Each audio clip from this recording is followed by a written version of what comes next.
His Excellency the President, through the office of the Chief of Staff, have instructed that we collaborate with the Nigerian Diaspora Commission.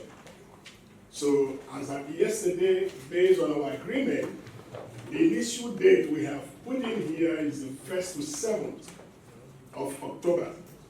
But because of the collaboration, we are now going to shift it to the 3rd week of October so that the activities of the NICOM and the Afridu will be put together. So it's the same October. So we are going to also send an official notification, Your Excellency, to say the event we are going to do have been rescheduled to, these dates in October. And that agreement was made so that Mr. President and all the offices of the national government, including the state government of Nigeria, will be carried along. So, Your Excellency, this whole concept is all about the homecoming of the African descendants. By the way, we are known globally as the African Diaspora Union in all the countries of the world, because in all the continents, in quotes, as the colonial masters gave us continents, in which there are certain areas we do not know which continent they belong to.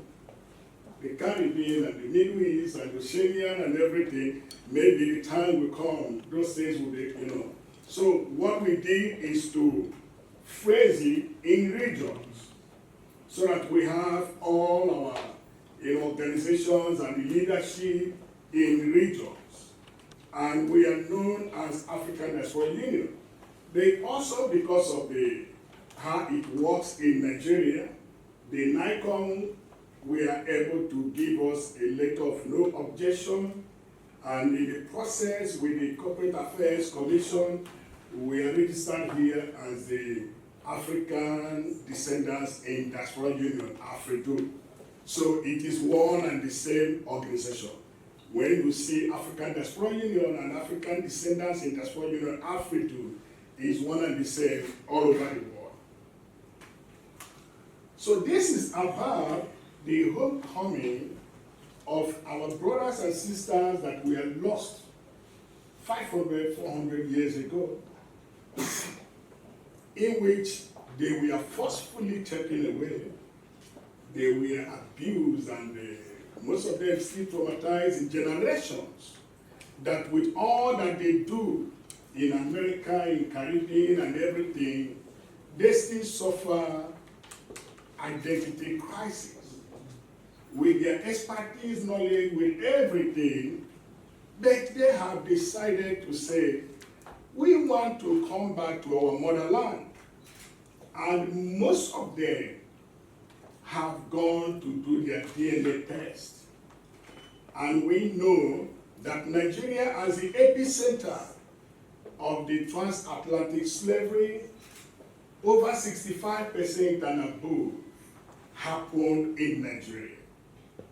And many of them have been tracing their roots to Nigeria.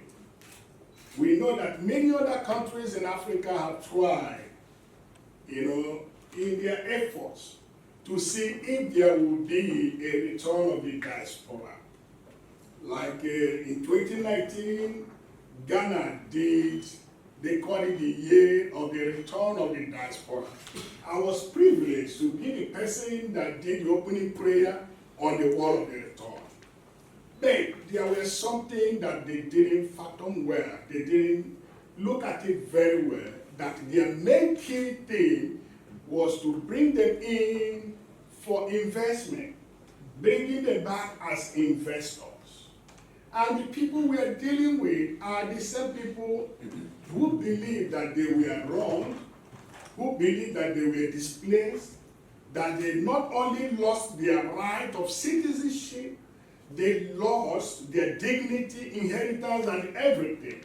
So they expect us to welcome them as family, rather than as investors.